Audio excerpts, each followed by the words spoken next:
عمران خان د جیل نه ټول سیستم له شکست ورکړی دی. ټول سیستم اخر د عمران خان مخې له جوکاو شوی دی. عمران خان سره ملاقاتونه الو کړی شوي دي. باقاعده د پی ټی آی وفد هم عمران خان سره ملاقات دپاره تیار دی چې دا ملاقات په نن کیږي، ضرور به کیږي. ملاقات کمې خبرې کیږي. هغه در سره ماښام شریکومه، خو چې کله د دې ملاقات خبر راغو نو د پی ټی آی چې څومره هم خلک دي چې کم خلکو احتجاج ملتوي کولو کې سات ورکړی د پی ټی آی لیډرشپ چې کم خلک اسټابلیشمنټ سره اګری شوي یا حکومت سره اګری شوي دي، نو به بیګا خوب نه کړي. ځکه عمران خان په دې ملاقات کې د ټولو حقیقت څرګندوي. مولانا فضل الرحمن صاحب بلاول بوټو سره ملاقات هم شوی چې بلاول بوټو ته مولانا فضل الرحمن صاحب د پی ټی آی په حق کې ډېرې غټې خبرې کړې دي چې دا خبرونه پس د عمران خان ملاقات هم الو شوی دی.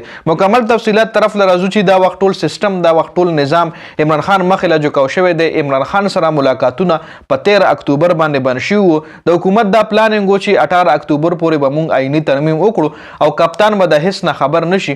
عمران خان سره ملاقات په دې وجه بند وي چونکه احتجاجونه هم د کپتان خلکو وکړل، د پی ټی آی کارکنانو احتجاجونه هم وکړل، خو بیا هم دغه ملاقاتونه اوپن نه کړل شو.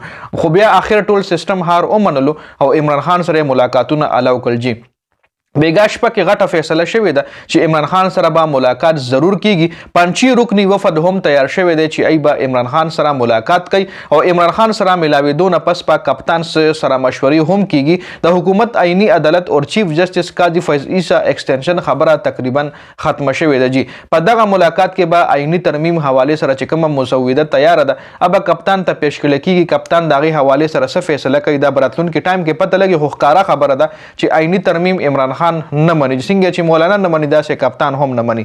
عمران خان سره ملاقات نه پس په عمران خان فیصله کوي. حقیقت په نور هم ښکاره کیږي. د ډیرو خلکو حقیقت په مخې له راځي.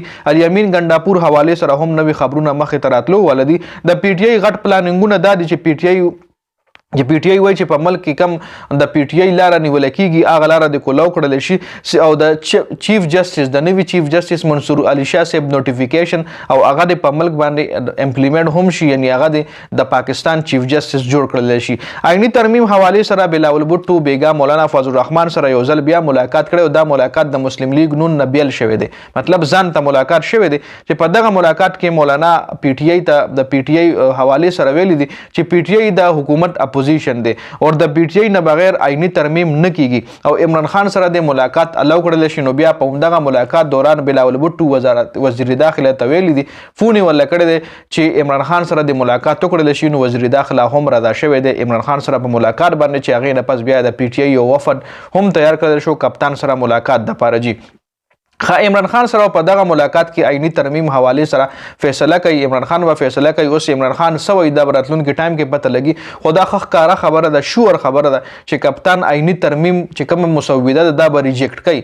کپتان نه غواړي چې اختیارات ته عدلیه نه واغشتل شي، حکومت ته د اختیارات ورکړل شي، عدلیه سره د مکمل اختیارات وي. نو دغه ښکارا خبره ده چې آئینی ترمیم به کپتان ریجیکټ کوي. خو دې حواله سره صحافي متی الله جان ویلي دی کچري پی ټی آی آئینی ترمیم کې حکومت سره یو ځای کیږي نو دا به د عدلیه تباهي وي او عمران خان کچري جرأتمندانه ججانو سره دوکا وکړه نو دې سره به د عمران خان سیاست هم دفن کیږي. خدا ښکارا خبره ده چې کپتان په دغه آئینی ترمیم کې حکومت سره سات نه ورکوي او د کم ججز چې کم د عمران خان په فیور کې فیصله کړي دي یا کم ججز چې آئین مطابق فیصله کړي دي نو عمران خان هم وایي چې فیصله د آئین مطابق وشي.